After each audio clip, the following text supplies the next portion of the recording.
mbokk yeeg xarit yi ñoo ngi leen di nuyu gis ngeen nag ci tam-tam vacances banlieue démb ña nga woon fële ca Golfe Sud ci plage Malibu bi waaye nag waxoon lañ leen ko danañ topp ak ab diir fii ci Géejawaay ñu ngi fi nag ci commune bu ñu duppee vraiment Njaareem Limamoulaye Njaareem Limamoulaye nag accueillir équipe bu RTS 2 yi mbokk yi gis ngeen nag sama ginnaaw gis ngeen xar yi parce que nag vraiment ñi ngi jëm ci li nga xamante ne bi moom mooy tabaski bi waaye nag sama wet gi parce que nag xar yi comme tabaski bi jege na waaye nag yeggaguñ ca faaw nag ñu jël ay lu mel na ripaas wala rek ay ngoon ngir dundale leen ko bu baax a baax mbokk yi seen émission tam-tam fii ci Njaareem Limamoulaye ñi da nar a tëddee suñu xarit Thierno Dramé def nañu ab jàngat ci commune Njaareem Limamoulaye dana ci ñëw ak ñun ak suñu invité monsieur Sall bu ñu jógee ci loolu incha allah danañu ñëw ak suñu xarit Big D ci côté musique ay découverte yu nga xamante ne bi danañu ko indil ay artistes waaye nag beneen découverte tamit bu am solo Aïcha Touré dana ci ñëw ak ñun suñu électron libre toujours suñu xarit Big D mbokk yi dana ñëw nag am nit yu mu rencontré fii ci commune Njaareem Limamoulaye waaye nag saa su ne dañuy terminer émission bi ak météo du jour ànd ci ak suñu xarit Didi mbokk yi ñuy gërëm ñëpp di sant ñëpp bu ko defee rek ma bàyyi rek suñu xar yi de l'autre côté dellu si rek si suñu plateau ngir mën a feggoo ak Thierno Dramé waaye tamit ak monsieur Sall mi nga xamante ne bi moom moo nekk suñu invité mbokk yi kon nag duñu def rek lu di leen fàttali ne ñu ngi ci canal 5 bu TNT bi RTS 2 tam-tam vacances ma dem régie dellu si waat mën a jàkkaarloo ak suñu invité yi waaye ci biir dem régie bi mbokk yi dañuy xool élément El Hadj Thierno Dramé ci commune Njaareem Limamoulaye ñu dem dellu si waat Géejawaay mooy bi ñu demee ba ay booru 68 60 kii depuis 60 indépendance parce que quartier yi ñu ngi leen installé presque depuis 59 fële ca Baye Gaynde su ñuy wax Baye Gaynde bi ñu jógee foofu ñu xool ne dëkk chaque hivernage inondation bi daf ñoo sonaloon suñu mag ñi dem seeti Senghor ne ko ñun kat lii nga xam ne mooy inondation bi dañoo sonal te chaque inondation bu daan am dafay daan bàyyi ay feebar léegi nag Senghor ne comme noonu la dinañu fexe jël leen déplacer leen ci boobu nag fi ñu indi fii muy Géejawaay mu sori woon soriyaay goo xam ne comme genn wàllu population bu dëkkoon Baye Gaynde presque port lañ doon liggéey ak usines yi nekk ci environnante xam ne daawuñu paas da ngay xëy rek sol sa sabadoor wala dox dem bi ñu leen di indi fii nag ñu xalaat ne paas bi ngay paas ak foo xam ne xamoo fa te mosoo fa dem ak relation yi nga xam ne dañ ko amoon nag riverains yi maanaam waa Cité Port ak waa Waagu Ñaay ak waa HLM déjà nit ñi de seen relation dem ba ak waa bon demoon nañu ba nga xam ne dañoo tisser ay liens de parenté parce que dañoo yàggoon yàggaay boo xam ne dañuy jógee Baye Gaynde xam ne dañuy jógee Baye Gaynde dem di tekki soxna HLM am waa HLM tamit ñëw di teg xam nga proximité boobu day dem ba nga xam ne kenn du ko bugg a dindi parce que da ngay wax ne bu ma demee fee fa ma xamul par yàlla def bi ñu ñëwee fii yàlla ñuy di def chaque fois bu ñu buggee toxu mag ñi bañ ba benn moment ñu def délégation dem seeti sëñ Fallou ne leen foofu ñu leen di yóbbu de moo gën fi ngeen ne avant 68 ci diggante bi sëñ Fallou nelaw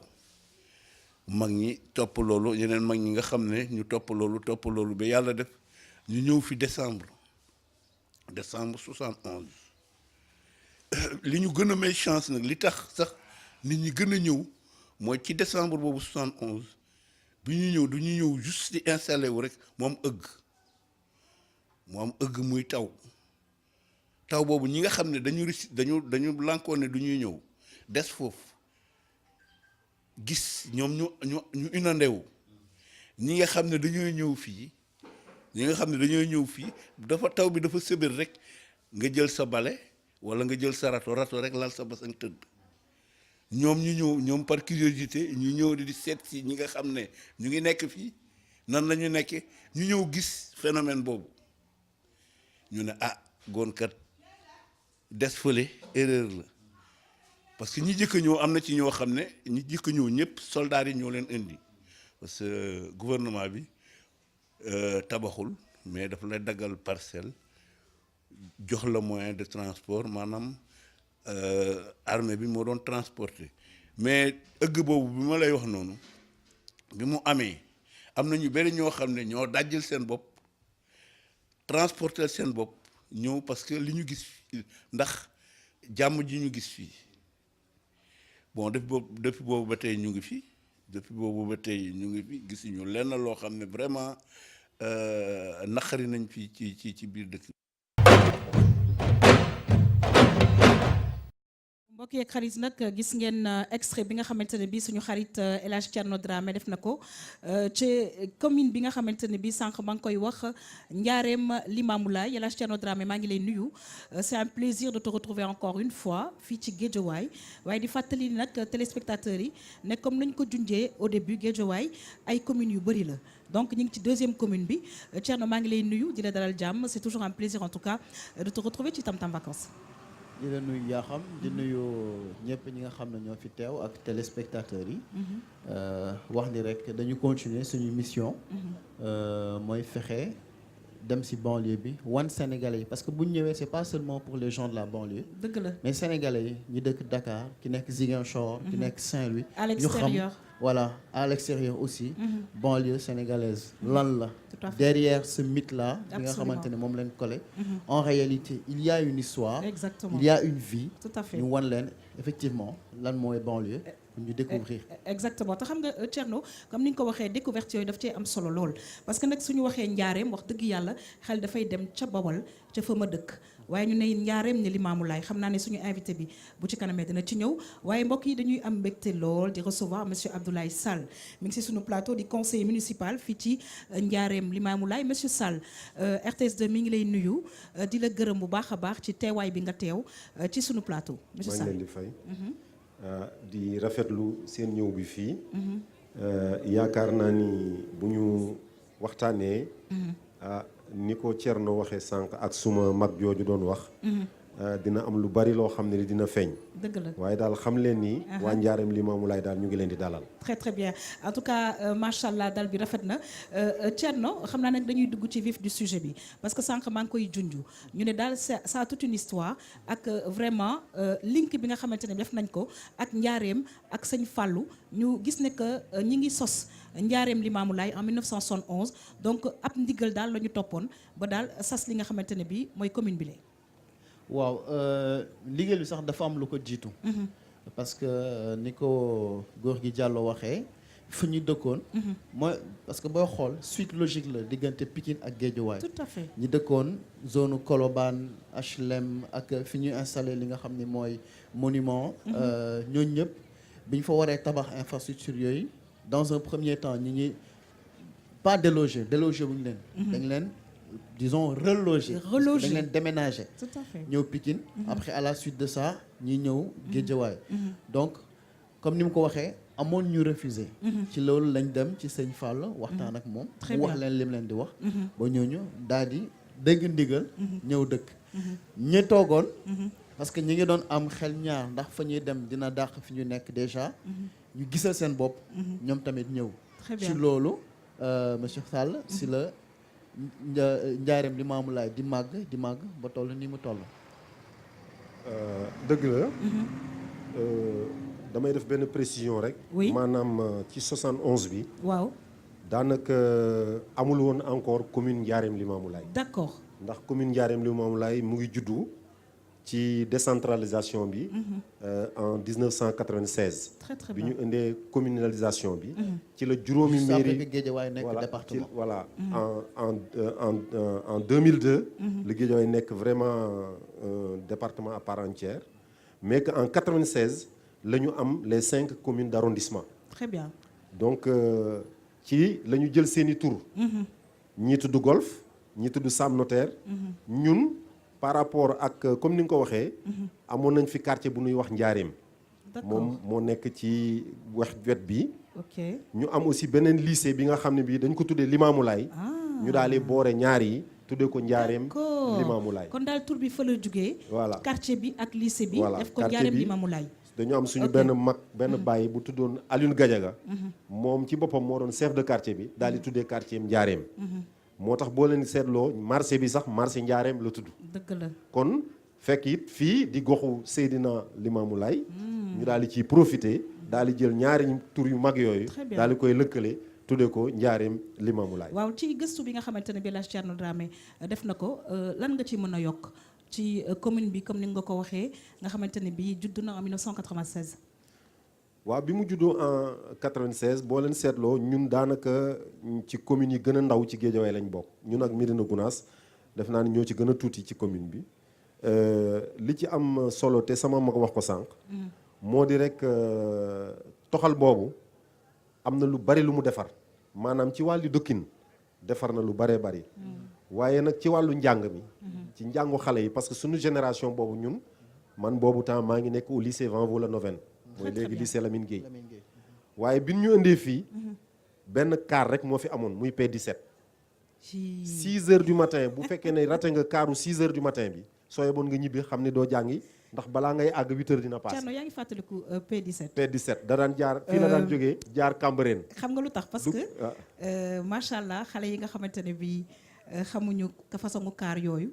muy daal ay bis yu nga xam ne bokkul ak bis yi am de c'est-à-dire seen forme sax bokkul woon P17 ñoo ngi koy fàttaliku donc benn ligne donc moo doon jógee fii di dem Van Vollenhoven benn ligne donc moom moo fi amoon très très muy bien. P17 te bu jógee fii day dem ba biir Cambérène mu dugg biir Cambérène ratissé foofu génnaat d'accord maanaam demoon nañu ba daanaka ci terminus bi fii mairie bi nekk tey waaw terminus su kaar yi nekk foofu la daan déparé ba daraan fees balaa muy génn Géejawaay sax daana fekk mu fees boobu li indi jafe-jafe yi mooy benn ci waajur yi ñu bari amuñu woon doole ndax suma aîné bi wax na ko sànq paas bi commencé woon na metti ndax suñu waajur yu bari ñaata la woon sax passe bi temps yooyu paas bi ñun en tout cas au lycée waaw ñu ngi doon jënd ticket bi 15 francs 15 francs la ñu doon jaay ticket bi ticket élève dafa amoon lu ñuy wax ticket élève tout à fait ñu nekk ci waa Sotrac ñu c'est ci ça voilà donc D'accord.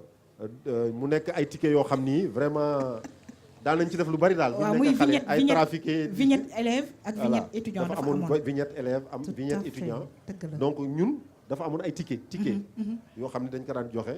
dañu amoon un marché sax d'ailleurs au niveau du lycée. oui ñu koy wax marché ticket boo xam ne ñi daan burle bu ñu demee bu foofu daan doon jaay ticket yi à moindre prix pour mën a jënd ndékki wala mën a jënd leneen. donc ñi ci bari dañ daan tardé ndax bu car bi feesee mënoo def neneen. dëgg la alors dañ doon jéggi la zone administrative mooy fi stade bi nekk tey. stade Amadou Barry. waaw ak mairie bi ak sapeur pompier bi foofu yëpp benn bayal la woon bu rëy ñu tudde ko Maracana. léegi foofu voilà loolu nag suñu waajur yi ñooñu doon gunge. boobu waajur yi ñooñu doon gunge ñi yore ay yet parce que boobu temps fii lampe amu fi dara amu fi. d'accord yóbbu ñu ba tali bu mag. pour ñu mën a jëli P12 wala P11. ok noonu lañ doon def ba ñu ci bari ñàkk paas bi. ak soriwaay bi. tardé bi ak boo wàccee guddee bi. dafa daan metti ba nga xam ni. dañ daan obligé ñu bari dañoo mujj di daw jàng. loolu yàq ci njàng yu baree bari. il fallait être vraiment très courageux pour vraiment jàpp ci études yi.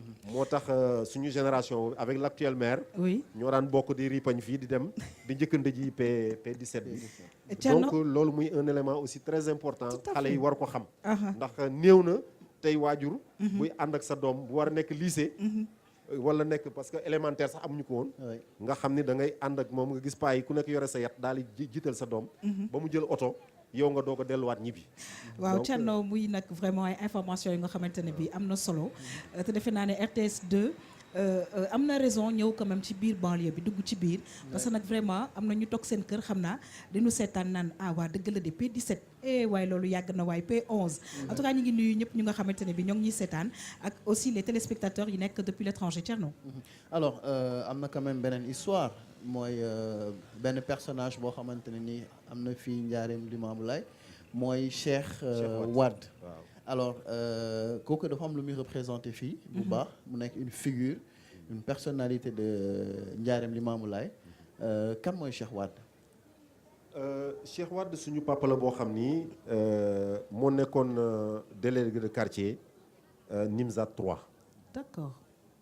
bi ñu nekkee Nimzaat moo nekkoon chef de quartier man ci quartier bi ma dëkkoon waaye boobu temps chef de quartier boobu ak léegi du benn ndax même les conflits sociaux entre riverains ci kër chef de quartier bi lañ ko doon régler. D'accord. boobu temps lii procureur di jouer tey comme rôle wala les médiateurs sociaux boobu temps chef de quartier yi ñoo koy def mu nekkoon nag góor goo xam ni góor gu bu entrepreneur la maanaam dafa nekk koo xam ni kii dafa bari lu muy saytu ci ay soxla ay administré ba nga xam ni lépp lu quartier bi soxla woon ci ay infrastructure rek daf cee jóg xar ci tànk tubéyam ba d'abord ci li nga xam ne li mooy toxu bi wax na ko vieux yi dem nañu pour gis sëñ Fallou pour mu ñaan pour mu wax leen waaye moom ci boppam it def na ci un travail boo xam ne bi liggéey bu am solo Très bien. ba nga xam ni maa ngi fàttaliku boobu Thierno Birahim Ndaw moo doon gouverneur de Dakar dëgg la. ñëw wàcc hélicoptère bi ci biir quartier bi daanaka ci buntu kër góor gi la ko wàccee Cheikh Wade ñu ànd mu ngi sol tenue bu weex tal ñu daal di convoqué suñu papa yi ñoom ñëpp ñu toog ñu ne leen may nañ leen 48 heures baraak bu fi taxaw dans 48 heures militaires yi bu ñëwee dinañ ko tasaare ci la góor yi comme paa yi commencé nag dajji baraak yi auto militaires yi ñëw ñu teg làcc yi ci kaw xam naa xale yi xamuñu làcc làcc mooy lan làcc mooy les pans baraak yi quoi xam nga ñun mur la ñuy wax ci bu dee tabax waaw làcc nag mooy yi nga xam ni quatre kii yi nga xam ni moom ngay daaj ba mu nekk benn néeg d'accord donc loolu mooy làcc ok làcc nag yooyu lañ doon jël teg ko ci kaw buñ ko dajee pare teg ko ci kaw kii yi léegi ñun xale yi ak maire yi ñu teg leen soldats yi jàppale ñu teg toog ci kaw ñu indi ñu fii boobu temps fii it amuñu lampe tali yi ngeen di gis fii amu fi woon mais au moins amoon nañu ay robinet mais ay robinet public la woon robinet mbedd comme on dit. waaw robinet mbedd waaw yooyu daal la ñu amoon mais amuñu woon courant toog nañ fi ay at yoo xam ni góor gi Cheikh Wade dox na ci d'abord ci école bi ba mu ñëwee pour maintenant sauver les enfants moom ci boppam moo njëkk a génne ci koomam ci li mu mën daal di daaj ay ñaari baraak ñu commencé faa jàng waaw mu nekk nag Thierno école bu nga xamante ne bi léegi nag ci Sénégal mi ngi nag ay élèves yu nga xamante ne bi jàngkat dëgg di génn ci école bi ñu tuddee nag vraiment Limamoulaye mais Thierno ñu ñëw ci côté économique bi nga xamante ne bi vraiment war nañ ci mën a gëstu ci côté njaareem Limamoulaye. waaw justement parce que wax nga ko sànq njaareem Limamoulaye am na marché ci suñu biir gëstu on a vu que Guédiawaye nekk na département boo xam ne amul mën nañu wax industrialisation amul ay PME yoo xamante ni dinañ recruter jeunes yi nga xamante ni fii la ñuy émerger fii la ñuy jàngee ba am seen ay diplômes est-ce que yéen tamit réalité boobu ngeen di dugg en dehors du marché yan activité économique ñoo fi nekk yoo xam ne mu ngi suqali commune bi en même temps permettre aussi seen ñi nga xam ne ñoo fi dëkk ñoom tamit ñu mën a yor seen bopp.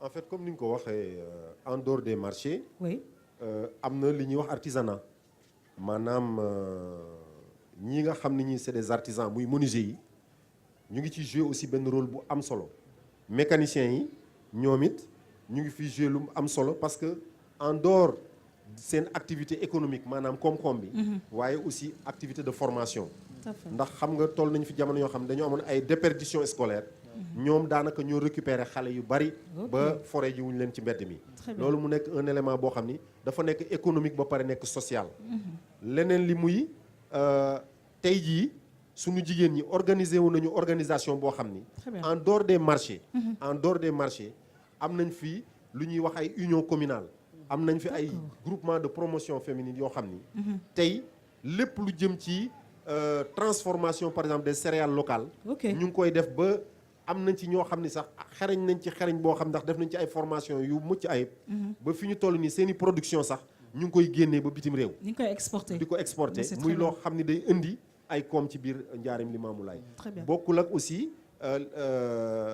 kii bi nga xam ne conservation des fruits ak la transformation tey jii ñoom ñu ci liggéey lu bari ba nga xam ni les jus yooyu aussi ñu ngi ko ciy defar te yooyu yëpp jàng nañu conservation yi ni ñu koy conserver ak dosage bi ba nga xam ni tey jii ñu ci bari ci la ñu yore seen i kër ñu ci bari ci la ñu jënd ay kër ci la ñu tabaxe seen kër te la ñuy fayale seen i doom njàng lépp luy loolu lu muy loo xam ne lii aussi ci adaptation la d'un environnement boo xam ni offriru leen li nga xam ne li mooy ay opportunité comme ni mu ko waxee léegi ay infrastructures économiques yoo xam ni mën nañ faa dem taxaw liggéey avec des salaires mais dañoo dem ci seen doole ci seen xarañ ci seen xam-xam génn ci loo xam ne lii ñu ngi ci góorgóorlu maanaam daal li ñuy wax la débrouille actuellement mu nekk beneen industrie boo xam ne informelle la mais mu permettre kër yu bari fi mu ne ci la ñuy dundee waaw Thierno dafa mel ni que tamit oui dama leen bëggoon provoquer parce que xam nga keroog madame Aïda Sow Diawara mi ngi naan femmes yi ñoo yore Guédiawaye côté Golf Sud est-ce que finalement Guédiawaye nekkul département boo xamante ni jigéen ñi ñoo ko yore sur le plan économique. En fait balaa nga ciy xam dara sax nga yeewu 4h30 du matin nga xool jigéen yi ni ñuy taxawee fii gàddu seen i panier wala seen i paan dans tous les secteurs di dem pour dem jëndi marchandise balaa 8h 7h fekk na dellusiwaat nañu ba dem marché ba commencé jaay. daanaka jigéen ñi en tout cas ci wàllu économie bi fii wax dëgg yàlla ñoom daanaka mën nañu wax ni li ci ëpp daal. ci koom ak yore kër yi li ci ëpp tey jii ñoom ñoo ko yore. alors monsieur Sall man dama ciy yokk ne du seulement les femmes de Ndiarème Limamoulaye Thierno waaye defe naa ne les sénégalaises en général ci gox ba nu mun a nekk ñoo ngi yëngatu di jëmale kanam li nga xamante ne bi mooy suñu réew Thierno on va terminer parce que nag vraiment defe naa ne am nañ fay information yu am solo yu nga xamante ne bi bokk nañ ko ak suñu téléspectateurs yi ñuy seetaan Thierno on va terminer dernière question. waaw je pense wax nañu un peu ci économie bi wax nañu ci artisanat ak yooyu mu des wàllum santé parce que keroog bi ñuy dem ci kër chef de quartier Idrissa Diallo romb nañu centre de santé romb nañu ñaar je pense suma juumul est-ce que wàllu woowu aussi on peut dire que Ndiarème Limamoulaye est bien nanti donte parce que ku xool ratio population ak structure de santé est-ce que Ndiarème est bien servi wala loolu tamit wala am na ay liggéey am na lu ñu war a dolli waaw xam nga affaire santé moom toujours rek du doy waaye yaakaar naa ne ñun ci suñu commune avec l'équipe municipale bi fi nekk sous la houlette du maire Mamadou Beydi Seye ñu ngi ci def ay jéego yu bari très bien au-delà de ñaar yooyu ngay wax am nañ fi aussi beneen financement boo xam ne bi ñëw na ba ci terrain bii nga xam ne mu ngi fii ci suñu kanam ñu ngi fay prévoir encore beneen centre de santé boo xam ni dina mën a alléger un peu ñi nga xam ne ñii ñoom rek ñoo doon dem ci côté dispensaire municipal numéro 4 bi te loolu bu ubbee non seulement dina jàppale waa Ndiarème Limamoulaye waaye dina jàppale aussi population Médina Gounass parce que ñoom aussi comme on est des riverains te ñu manqué ñoom it ay installation yu bari lu ci bari fii ñun ñoo leen koy offriral parce que on a des réserves foncières yu ñu permettre tey ñu daal di mën a def loolu donc ci wàllu santé ñu ngi ciy xeex wax dëgg yàlla gis nañu ne en tout cas ci Ndiarème Limamoulaye moom sur le ratio en tout cas c'est pas l'idéal waaye nag wax dëgg yàlla on se plaint pas trop ni nga ko waxee monsieur Sall defe naa ne à chaque fois am na ay jéego yu nga xamante ne bi yéen a ngi koy def waaye tamit am na certainement yeneen yu nga xamante ne bi population yi ñoo ngi koy laaj te xam naa ne yéen a ngi liggéey pour que loolu lépp sotti en tout cas ñi ngi remercier El Hadj Thierno Dramé ci chaque fois question yu am solo yi ak historique bi mu ñuy indil ci gox yi nga xamante ne bi ñoo ngi fay dem monsieur Sall da ngay toogandi ak ñun toujours ci émission Tam Tam Vacances Thierno merci beaucoup. merci yaa xam. alors je te retrouve demain. incha allah feneen ci beneen gox fii ci Guédiawaye. incha allah jërëjëf Thierno kon nag mbokk yi ñu recevoir ki nga xamante ne bi mooy suñu xarit Big D waaye madame Régie dellu si waat recevoir ko waaye tamit moom itamit à son tour mu recevoir un artiste ñu dem Régie dellu si waat.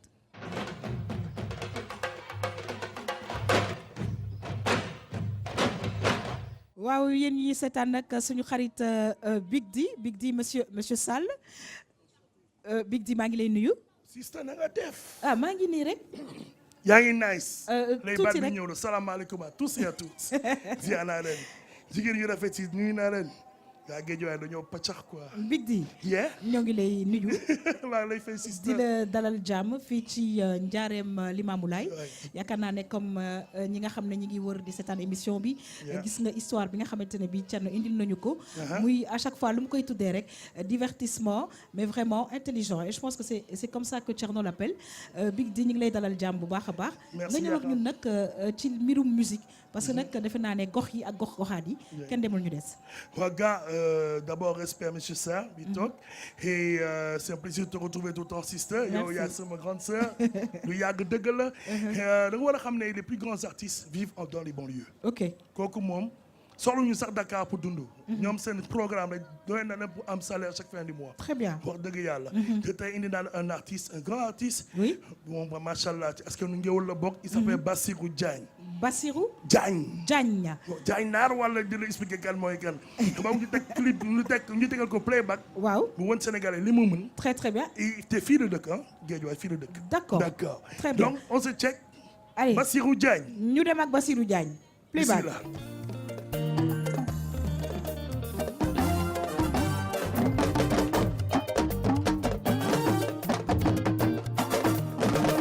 chéri jox ma sa xol bi jox naa la sama xol suma doon yow baby doo dem bàyyi ma mbëggeel dafa neex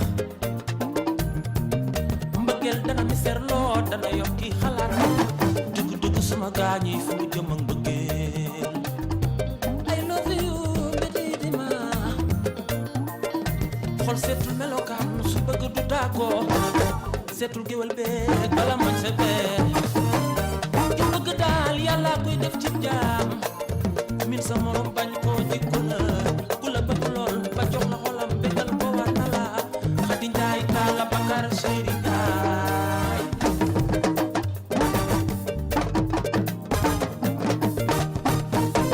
bëgg nga ma bëgg naa la nanu weccoy xalaat ko bokkal xalaat bu réerooy bëggeel I love you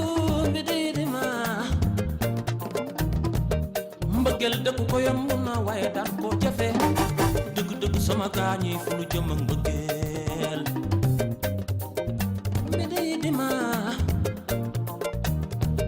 chérie bu ma gëm loolu amul fidélité laa la wan chérie li may dund ak yow dafa sentiment bu nu masaan na dem ca lang ga dañuy béggalante ma di la wayal chérie nga may foon ma di la raay nga di ma raay ba ginnaaw raay yaay sama keru bakkan ku la doon rey na ma kumbi chéri bara xale bi yëngal na ma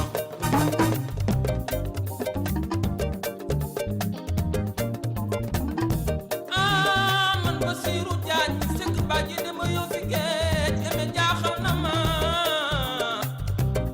chéri l'amour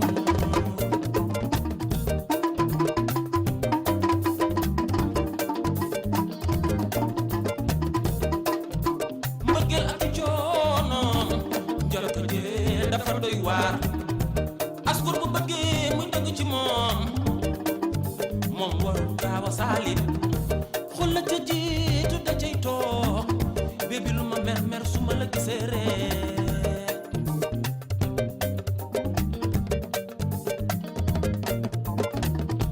Roqaya ñaam yi may bëgg a jiin Alioune Badara ñaam mooy baayam Fatou Sow Njaay mooy sa yaay Taala Bakar ko du Njaay far jobe jëw di Njaay Roqaya ñaaw rus ngay banoo door ngay wàlle ko jëngu dootul mën a dem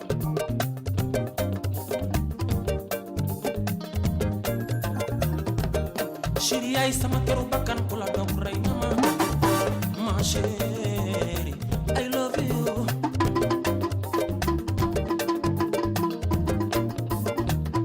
chéri ba ma demee ca lang ga ma fekk fa boromi sabar ma defe ni damay tëggal ndeke boppam du lay tëggal ana su lay ana jëre xale bi jaral na la jaral na ma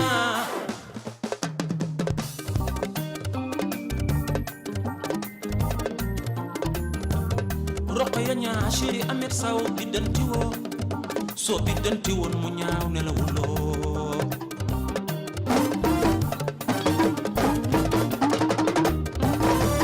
doomi ndeyu Kumba ñaa mis bu joo soo biddanti woon mu ñaaw ne la wuloo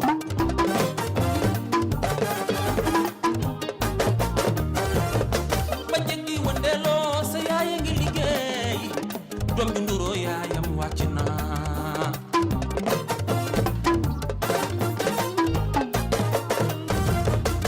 suma la tooñatee bii di wax ma ko mbaa nga tis ma ko chéri carrément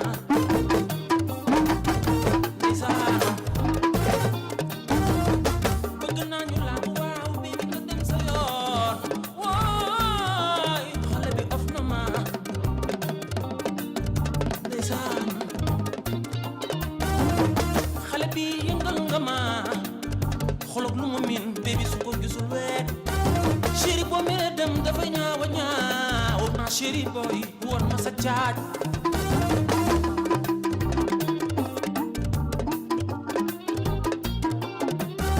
ba bis ba ma demee ca lang ga ma fekk fa boromi tama da defe ni damay tëggal ndeke boppam du lay tëggal papa bay yat ma jaam xale bi jaral na la jaral na ma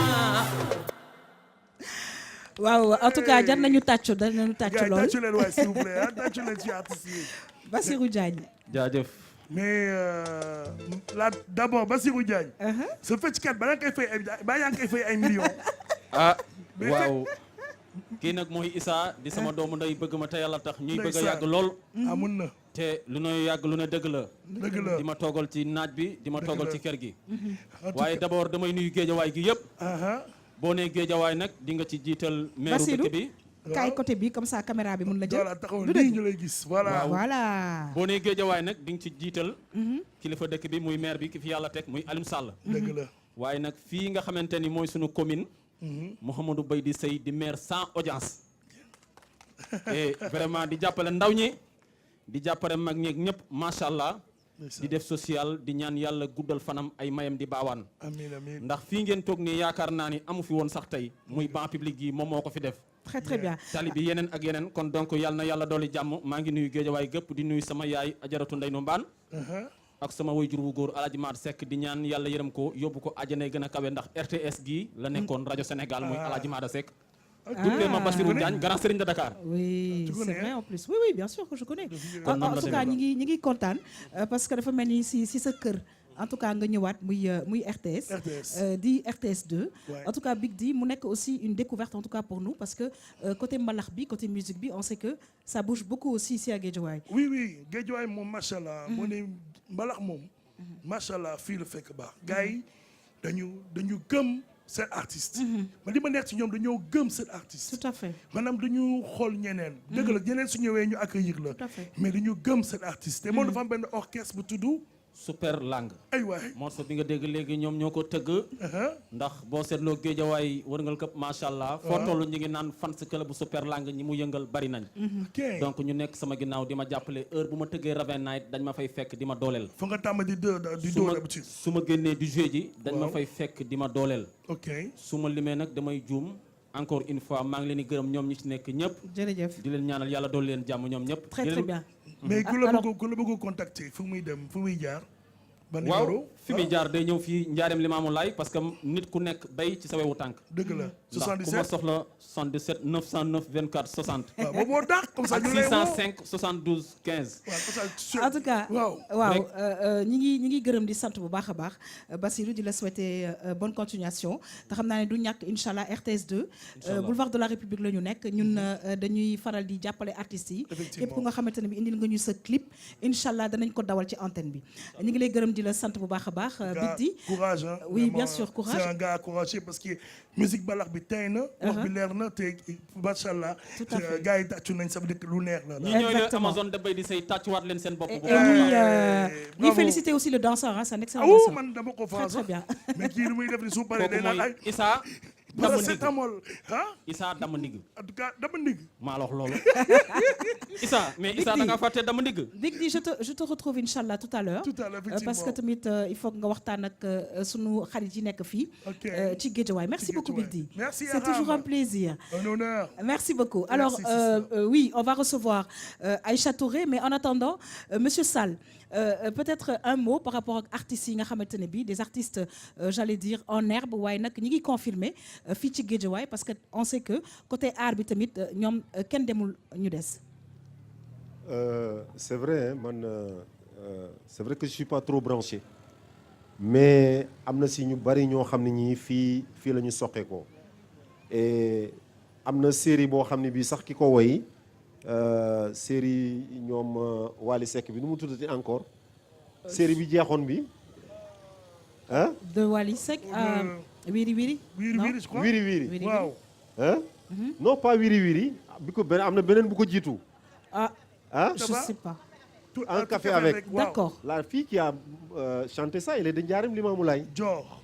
ah Voilà, Dior Mbaye, hein. Ah, Mbaye. mais Mbaye. Dior, on l'a reçu. On l'a reçu Recevoir là, nañ sur ko. Tam Tam. Elle est d'ici. Ah oui, on l'a Elle est reçu. de Ndiarème Une Une excellente Limamoulaye. chanteuse d'ailleurs. Et il y en a d'autres encore, hein. Il y en a D'accord. d'autres vraiment. Très bien. C'est une véritable pépinière. Ah très très bien Hein, c'est en une tout cas véritable loolu moo tax mbokk pépinière, yi Ndiarème Limamoulaye. ñu ñëw ak yéen fi nga xamante ne bii moom mooy Ndiarème Limamoulaye parce que nag vraiment dañ fi ñëw pour gis daal vraiment population bi ci fànn yi nga xamante ne bi ñoo ngi ciy yëngu bu baax a baax ñuy gërëm encore une fois l'artiste Bassirou Diagne di recevoir nag suñu xarit Aïcha Touré waaye dañuy ànd ak moom ci découverte parce que nag Aïcha moom itamit li nga xamante ne bi suñu xarit Aïcha daf ko def dafa dugg moom itamit si Géejawaay daal rencontré benn femme bu nga xamante ne bi ay poupées traditionnelles ak ñeneen waaye du ma def rek lu dul mbokk yi dem régie xooli sujet bi mën a waxtaan ak Aïcha Touré Tam Tam Vacances RTS 2.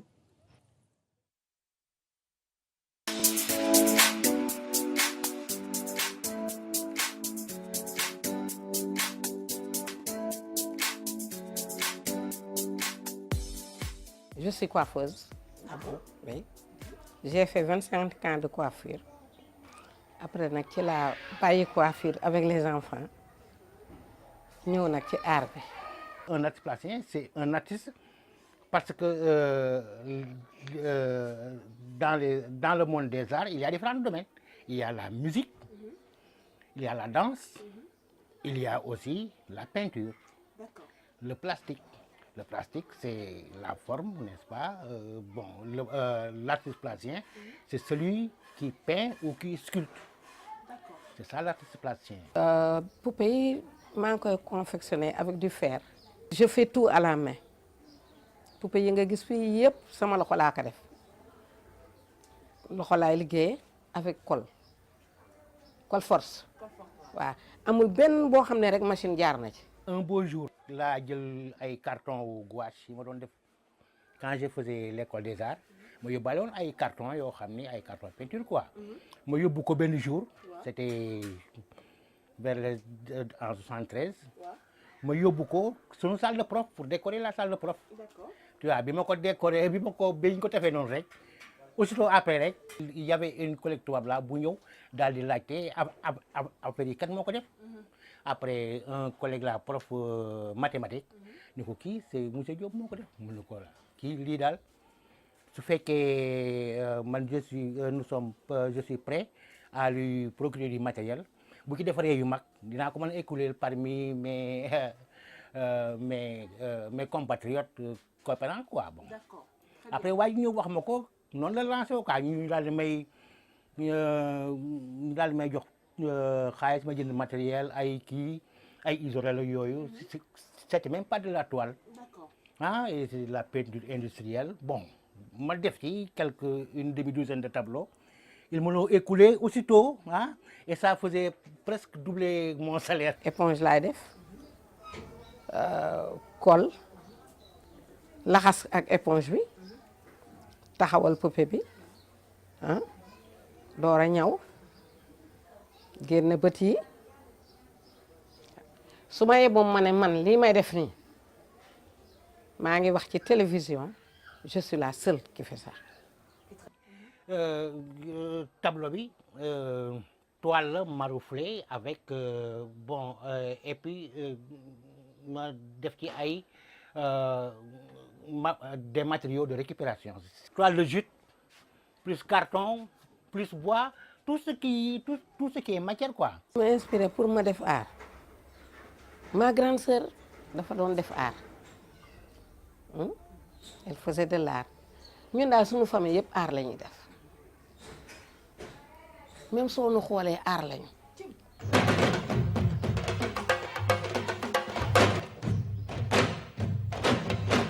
mbokk yi ñu seetaan nag muy aar bi moo ngi fépp ci Sénégal waaye nuy kontaan ci découverte bi nga xamante ne bii suñu xarit Aïcha Touré demoon nañu ko defali donc muy portrait genre portrait croisé bu mu def ci Mame Koumba Sané ak Pape Seyni Diop Aïcha dañu lay dalal jàmm bu baax a baax ci njaareem Limamoulaye di kontaan ci sa teewaay parce que nag wax dëgg yàlla mënuñu fi ñëw ba dem te duñu dugg nag ci ruqaat yi dem ci mbirum daal ay découverte côté art muy ay poupée waaye tamit ay tableau yu am solo Aïcha. yaa xam maa ngi lay nuyu. nuyu waa Guédiawaye yëpp. kontaan di la retrouver ci plateau bi. et j'ai été comme d'habitude dama jàng. parce que dem ci ay artistes peintres wala plasticiens. tout à fait ba pare ñu ngi lay jàngal lan mooy art. c'était vraiment un plaisir. alors Aïcha ñu gis nag ne que comme femme bi ni mu ko waxee gis ngeen poupée yi ak finesse bi mu àndal ak rigueur bi nga xamante ne bii ñu ngi ko ciy def muy fàttali ne lépp lu nga xamante ne bii gis nañ ko ci moom lépp moo ko def ak loxoom. daf koy def ak loxoom te nee na moom su amee xaalis nii. au lieu mu dem di récupérer ay fer affaire yooyu. day jël xaalisam. jëndal feram et puis elle confectionne elle-même. d'accord mais am na ay apprentis. ay jànq ñu nekk ci atelier bi. et puis elle leur apprend.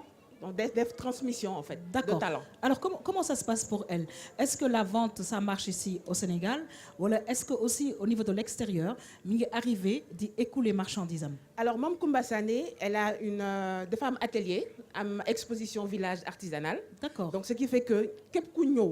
di bëgg a jënd ay poupées et tout elle arrive à s'en sortir. d'accord parce que tey nee na elle vit de son art. ok et elle aime ça. très très te bien moom artiste la nee na. bah oui ça se voit ñeneen seen famille artiste la. ah oui en tout cas ñu ngi koy nuyu et di ko souhaiter bonne continuation di fàttali nag ne doomu Guédiawaye la. oui alors on va continuer toujours Aïcha ak beneen doomu Guédiawaye. bi nga xamante ne bi Aïcha gis nañ tableau yu rafet yi nga xamante ne bi moo ngi koy def et y a quand même une histoire derrière ah. y a une histoire man bi may def interview bi. Pape Seyni Diop donc oui. de monsieur dont il s'agit. daf ma ne j'ai exposé partout surtout en Angleterre. dama kontaan. ah bah oui. ouais j'étais très contente parce que doomu Sénégal. di liggéey Kaolack. après ñu indiwaat ko fii. mu def exposition un peu partout dans le monde. ça faisait plaisir te moom contrairement à Mame Koumba Sané. moom day jël matériel de récupération. d'accord ay jute ay peinture ay carton un peu partout oui. ouais j'ai entendu parler de carton. voilà am na jot boobu di dem di récupérer travailler matière bi pour en faire d'excellents tableaux. très très bien alors monsieur Sall gis nga reportage bi nga xamante ne bi Aïcha indil nañu ko parce que nag dañu fas yéene gox bu ñu dem gëstu ci fànn yu ne pour daal wone doomu Guédiawaye nga gis nag ne que vraiment li nga xamante ne bi aussi bien Mame Koumba Sané que Pape Seyni Diop ñoo ngi koy def mu nekk liggéey yu nga xamante ne bi rafet na te nag art bi comme ni ñu ko waxee defe naa ne Guédiawaye n'est pas en reste. moom laa la doon wax sànq bi ñuy wax ci aspect économique bi. ak aspect artistique bi. dafa ancré wu fii. ndax dañu gëm ni au-delà de l'emploi salarié. nit ñi am nañu ay aptitudes yoo xam ni dañ ko exploiter. tout à fait Pape Seyni Diop boobu muy wax. sunu mag la sunu xarit la. d'accord. il est aussi professeur.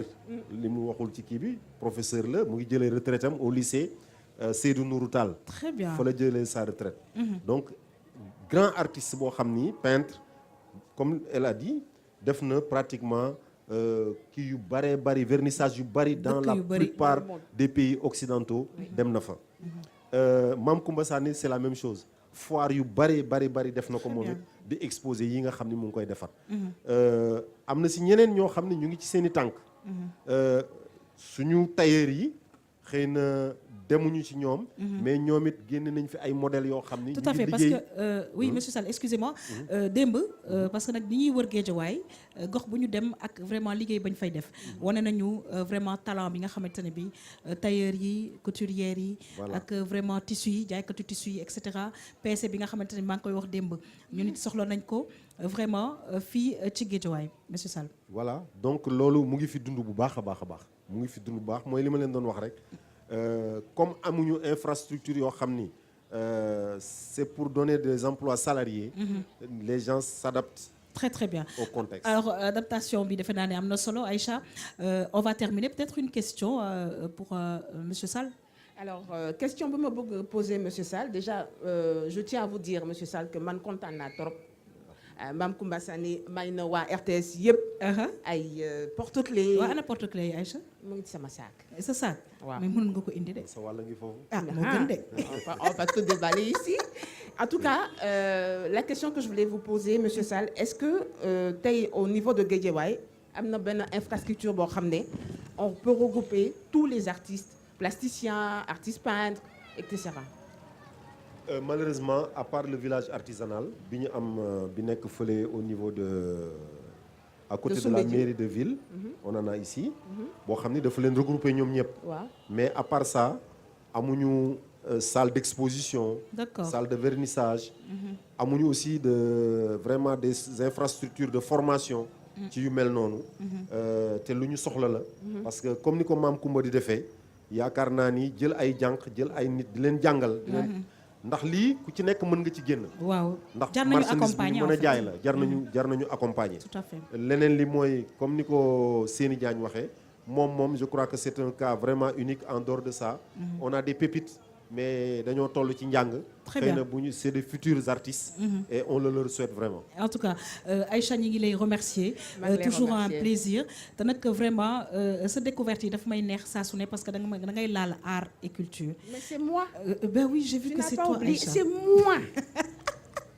La sacrée Aïcha. Oui. Aïcha merci on te retrouve la semaine prochaine. Inch'Allah. Inch'Allah merci beaucoup yéen ñi ñuy seetaan ñi ngi leen di sant di leen gërëm bu baax a baax di fàttali nag ne ñi ngi ñaareem Limamou Laye fii ci Guédiawaye semaine bi yëpp RTS 2 Guédiawaye lay toggandi xuus nag toujours ci tam-tam vacances jëm côté Lac Rose waaye nag dinañu xuus aussi dem ba Saly incha allah di fàttali ñi ngi ci canal 5 bu TNT bi waaye nag ci biir loolu dama dem xool suñu électron libre bi di suñu xarit Big D fan nga féete fii ci njaareem Limamou Laye Big D. Yeah, sister. Yeah. Alors on est encore là à Guédiawaye. On est là pour rester là. On est du côté de Niarem, you know.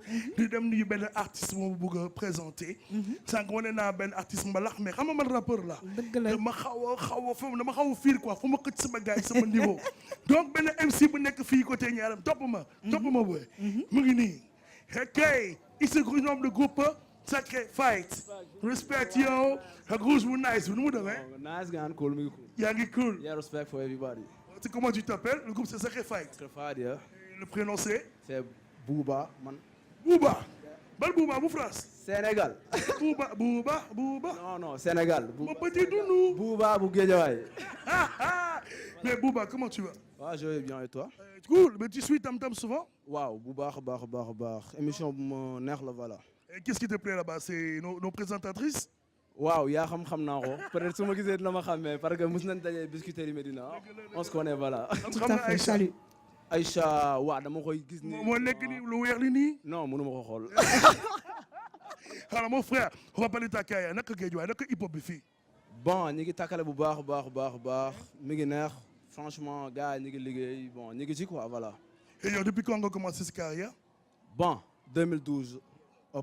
Bon, pratiquement mën nañu wax 2012 parce que 2012 la ñu formé groupe du man kase am na sama beneen groupe mais actuellement dafa nekk di liggéey comme Tabaski bi styliste la donc mi ngi ci liggéey bi quoi voilà donc man maa ko représenté fii di teewal Sacrifice voilà donc mu nekk benn affaire boo xamante ne nii yàgg nañ ko bëgg yàgg nañ ko suivre avant 2012 ñu ngi doon rap mais 2012 la ñu gën a bon focaliser wu ci hip hop bi. Mais est-ce que mën nga ñu may dara bro ñu xam yaay kan tu vois. jël mic bi teel mic bi mais wala sa bopp yow. yeah ok wax ma fan nga xam fan nga dem ak fan nga nand wax ma yaay kan lu waral tey lu waral man ma nekk fii musuma si jóg faat bi musuma si jóg dama yàgg faat sama self déggoo wuy sama ndey li ma yàgg bañ nangu naa ko tey ngir sama yaay dama bett mooy dama fogoon ne liggéey dina fay du ma nangu di job ngay jël sama ñàkk ko ma ñàkk fayda joxal ma 1000 bi may paa téeméer bi jox ko sama yaay yéegu ma taxi baay ma jël si per bi day fay yàgg na mu suñu basé wu fenn au contraire dañu du yàgg di bañ am di la jox sama xalaat du deñ dafa yàgg rek mais di nga dem ba di bañ musuma si jóg faat bi musuma si jóg respect for everybody. yaa loo ko gisee. En tout cas musi si jug te du si jug et je pense que le message est très fort quand même. C'est clair. Ah ben c'est génial. C'est génial mais yow ku la bëgg contacter lu muy def. Bon suñu numéro mi ngi 472 66 85.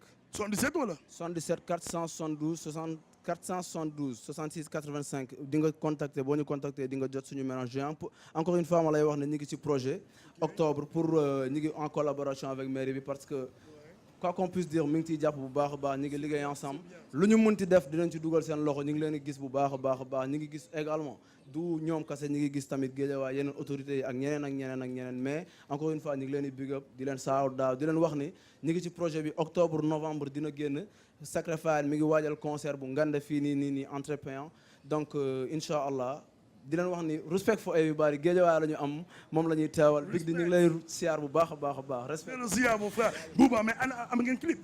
waaw am nañ vidéo. mais indi ko gars yi jàllale ko jox ko ñoom Alioune Gueye gars yi jàllale ko. ñun ñëw nañ RTS man ñëw naa fa RTS 2 bon yaa xam su ma gisee dina ma xàmmee. léegi ñun ñëw. amul problème dinañ leen jox fi. balaa ñëw nag jox ñu sa clip ju yóbbu ko ok. amul benn problème. Très bien. Merci Bouba, merci beaucoup. Merci beaucoup Bouba. Yaham. Oui. Tu as vu, c'est un honneur toujours présenter un rappeur jeune, tu Ah vois, bah qui a oui. du talent. Tout à fait. Moi, quand il rappelle, je donne de la tête comme ça, like, you know, du bégué. Yes. Bégué, je la mic, baby. En tout What's cas. up, party people? Ra, ra, ra, tam, tam. Merci beaucoup Big D waaye tamit Bouba di rapport bu nga xamante ne bi moom tam mi ngi béy waaram en tout cas juste une question à monsieur Sall par rapport ak rappeurs yi ak ñi nga xamante ne bi ñu ngi ci culture urbaine bi fii ci gox bi ñu tuddee Njaareem Limaamulaay monsieur Sall. waaw mais xam nga waxoon naa ko sànq daanaka man par rapport ak musique boobu dama cee amul xam-xam bu bari. Moi je suis beaucoup plus sport que musique.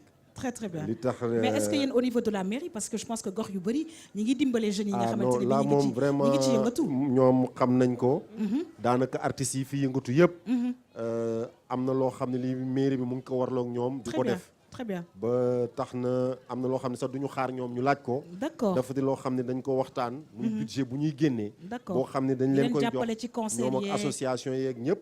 ku ci am sa programme aussi. maire bi dina ci def li mu mën. très bien en accord avec son équipe municipale. très bien en tout cas ñu ngi lay gërëm di la sant di remercier encore une fois suñu xarit Big D Aïcha Touré jërëjëf encore une fois. merci bisous mbokk yi ñu xuus ci émission Tam Tam nag ñëw ak yéen ci vacances vertes bu ñu ne vacances vertes nag am na gox ak gox xaat yi nga xamante ne bi faaw ñu dem fa dañuy xool nag bi yoon fan la ñu soxna Khady Camara yóbbu ñu recevoir ko ci plateau bi man cee waxtaan.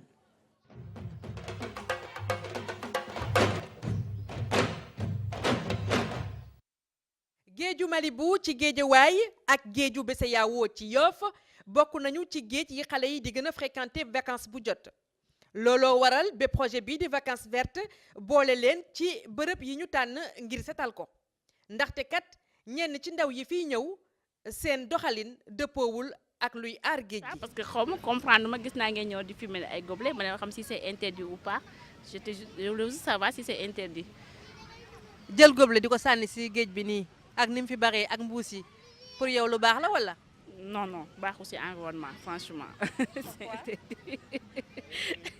non pollution bi et tout ça boo tax ma wax loolu xam nga rek polluer baaxul si environnement bi bon mais nag si puisque vacances lañ nekk si plage et tout ça donc comment faire soit comment on s'organise pour ñu xool nu ñuy jëlee gobelet yi teg ko fenn benn dépôt quelque chose comme ça parce que c'est ça qui manque on est obligé de déposer les gobelets. ginnaaw bi ñu leen yëgalee nag mbébétu vacances vertes gis-gis bi lañu ci am. vacances vertes yéex naa ñëw mais aussi mun naa ne ñëw na à temps parce que tey jii nii li ngeen def ni initiative bu noble la initiative bu rafet la waroon nañ ko def bu yàgg a yàgg mais waa RTS bu ñu demee ba jël initiative def ko RTS 2 te dañ leen si félicité parce que lii moom ñun jeunes yi lépp lu ñu mën pour accompagner leen si dinañ ko def ba pare ñu ngi leen di ñaanal seen objectif ngeen mun ko atteindre à 100% franchement kontaan nañ ci yéen amuñu seen fay ñu ngi leen di sant di leen gërëm ndax sensibiliser jeunesse mun naa ne sensibiliser réew la te tey jii nii buñ nee askan seetlu Sénégal dañoo gis ni y'a 75% de la jeunesse kon tey jii nii boo leen sensibiliser jeunes yi rek sensibiliser ngeen Sénégal gi yëpp kon vacances vertes macha allah ñu ngi leen di sant di leen gërëm di leen remercier si initiative bi te xam ni ñu ngi seen ginnaaw dinañ leen ci soutenir incha allah. vacances vertes fas yéenewul yem rek ci setal tefes yi ñaax askan wi ak yee leen ci njëriñu toppatoo ak aar géej ci la bokk loolu nag ngir géej gi ak li mu ëmb dund ndax bu géej dundee askan wi dund.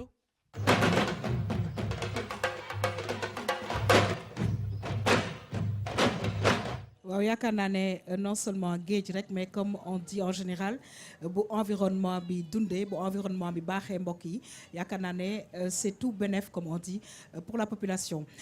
Khady Camara ñu ngi lay dalal jàmm bu baax a baax ci plateau Tam Tam Vacances waaye démb ñu ngi woon Malibu te nag lañ fa nekkee woon aussi c'est parler à la population parce que nag amoon nañ campagne de sensibilisation pour avertir aussi les jeunes wax leen ne plage u Malibu bi c'est une plage interdite mooy plage boo xam ne kenn waru fa sangu parce que dafa am ay genre teen yu nga xamante ne dafa nekk ci biir mën nga commencer yaakaar ne am nga pied da ngay jëg-jëg ba si yàgg rek nga surux kon ñi ngi ñaax encore waa population wu Njaareem Limamoulaye xale yi ñu bañ di fréquenter plage boobu naam mën nañ fa dem sax Khady parce que mën nañ féexlu mën nañu am lu ñu fay jaay di lekk waaye it ci biir jaay di lekk boobu ak di naan ñuy faral nag di ramasser li nga xamante ne bi mooy déchets yi fa nekk Khady maa ngi lay dalal jàmm c'est un plaisir de te recevoir. jërëjëf yaa xam maa ngi lay delloo nuyoo bi di nuyu suñu mbokki téléspectateurs yi ñuy seetaan yëpp rawatina nag waa Wakhinane xam nga nag gis nga lapsus la. man Wakhinane Nimzatt laa dëkk. d'accord da ngeen waroon xaar ba suba ngeen yóbbu ma foofu. waa Njaareem mais waa Njaareem xam nga Njaareem Limamoulaye bu yàgg ba. moo nekkoon équipe bu ASC Jubo ASC jamono 2. dañu ñoo yàgg dóor nag dañuy yàgg dóor waa Diso. votre micro. excusez-moi voilà. ASC jamono 2 dañuy yàgg dóor waa Diso. loolu moo tax man ak ñoom daal xawuñu juboo noonu. xam nga fi ay ASC la am na bokk jom am na Diso am na juboo am na jamono 2. et voilà quoi ñun da ngeen ñu ko yàgg def. donc Khady ñu ñëw ak yow nag ci vraiment li nga xamante ne bi indil nga ñu ko tey muy au niveau des plages sensibilisation yi pour que plage yi mën a set ci vacances vertes. ci vacances vertes ni nga démarré sànq neex na ma trop. parce que effectivement li ngay wax tur yooyu. courant la. xam nga ñun Géejawaay la ñu màggee. Wakhinane Nimzatt fi ko jëlee Wakhinane Nimzatt. ba dem ba fa nga jëm démb di Malibu. foofu yëpp baaxul. ay courant la da ngay dugg parce que bi ñu nekkee xale doon nañ dem xëy na par yenn saay du ñu tàggu parents yi. ma ci ñaax nag jeunesse bi nga xamante ni ñoo nekk fii ci Géejawaay. parce que dañuy bëgg di féexlu ndeysaan dem ci géej gi. et puis avec la VDN 3 bi nga xamante ni mooy autoroute bi aw foofu. amatuñu ay filao fa nga xamante ni ñun fa lañ doon reposer woo. ñun bu ñu doon jàng suñuy leçon di réviser suñu ay pour am ay examen fa lañ doon dem di réviser di jàng mais tey loolu bareetul amatul donc il faut qu'il fasse très attention ci plage bi Géejawaay bi yëpp la c'est très dangereux donc c'est vraiment interdit à la natation à la nage. C'était juste une petite fenêtre que je voulais quand même une petite sensibilisation pour gën a ñaax xale yi ñu moytu géej gi parce que géej bu dangereuse. très très bien alors monsieur Sall gis nga nag vacances vertes dafa ñëw pour sensibiliser non seulement ci plage yi nga xamante ne bi vraiment waruñu fa sangu mais aussi cet gi nga xamante ne bi war na am ci plage yi mu nekk tamit volet bu nga xamante ne c'est extrêmement important. waaw c'est extrêmement important quand on sait que comme déjà géej gi dañ ko tere. parce que géej gi baaxul. kon ñoom cadre bi nga xam ne foofu la ñu mën a évoluer. normalement war na set boo xam ne bii waruñu fa jóge di fa jëlee ay jàngoro wala di fa jëlee ay gaañu. tout à fait parce que comme ni mu ko waxee nii nous avons payé li tubaab di wax un très lourd tribut. ci géej gi. liñ fi ñàkk. diggante 72 ak léegi. kenn xamul ñaata la ci ay doomu aadama. te loolu moom toujours at mu ne dañ koy wax di ko waxaat nañu moytu géej gi baaxul. tout à fait géej gi mën ngaa sangu dem ba à 1 kilomètre nga taxaw mu yem la fii. ah oui fii kenn dootu la seen da ngay sangu ba dem ba ca kaw. mais nga jóg nga taxaw mu yem la fii. nga dox 1 mètre mu nekk benn gouffre boo xam ni courant bi mën na laa yóbbu foo xam ni kenn xamul ñaata kil donc li ñu wax mooy comme ni ngeen ko waxee rek ñaaxaat nit ñi ñu jàpp d'abord ci plage bi sax. mais filao yi ci boppam bu setoon. dinañu war a mën a am péexu géej gi. ak péexu parce qu'il y avait un microclimat. tout à fait une douceur extraordinaire. à l'intérieur des filaos. je pense que nag defe naa ne. vacances vertes loolu tam tax na ko jóg. parce que des problèmes yu nga xamante ne bi comme nu mu ko junjee donc salte bi tax nag courant yooyu mënta am Khady on va terminer. voilà donc comme ni nga ko waxee effectivement vacances vertes au-delà des marchés et des collectivités locales d'ailleurs dinañ ñëw fii ci seen commune bi pour def activité de nettoiement et de reboisement dans le cadre des vacances vertes mais on a prévu aussi ci wàllu entretien plage yi ñu sensibiliser informer comme ni ñu ko waxee ci reportage bi ñaaxale yi ci li nga xamante ni mooy danger yi am ci li ñuy salteelee seeni plage ndax ku salteel sa plage mbuus yeeg plastique yeeg gobelet yi mën na dugg ci biir géej gi à te loolu tey mooy indi ay jëye yoo xamante ni gis nañ baar ñi la fa xewoon gis nañ suñu littoral bi nu mu mel donc il faut qu'on fasse très attention et que ñu entretenir suñuy plage davantage Très bien. ci loolu ñu nag waa direction des eaux et forêts fas yéene nañu amal ay activités de reboisement ci plage bi yëpp def fa ay filao incha allah dans le cadre des vacances vertes. Très très bien.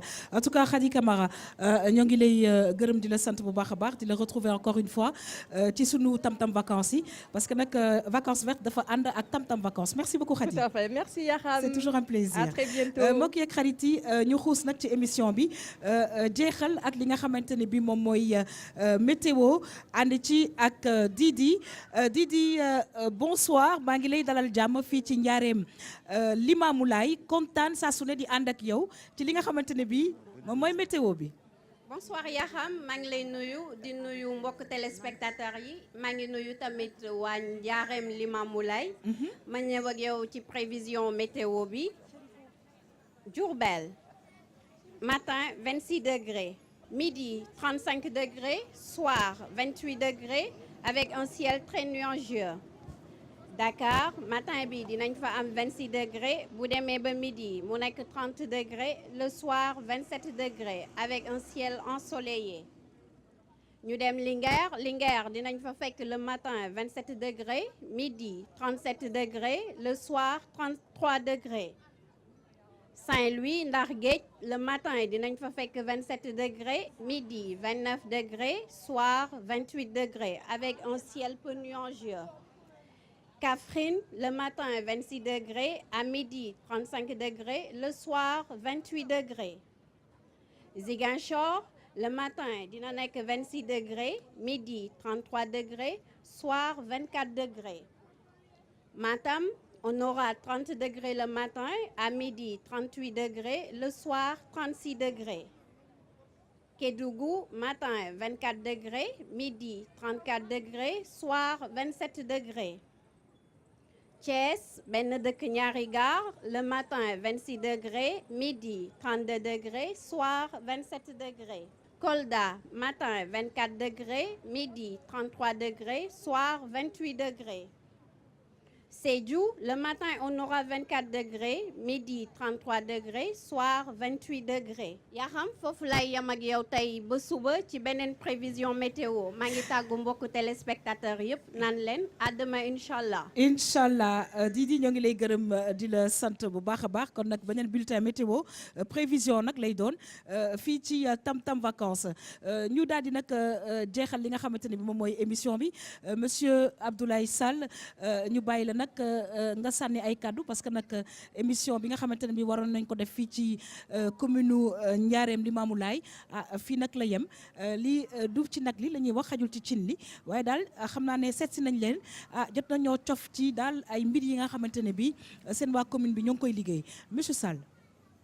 waaw xanaa di leen gërëm rek di leen sant di wax ni lii ngeen def fii vraiment lu ñu rafetlu la te di ñaan yàlla mu bañ a nekk suñu mujj daje.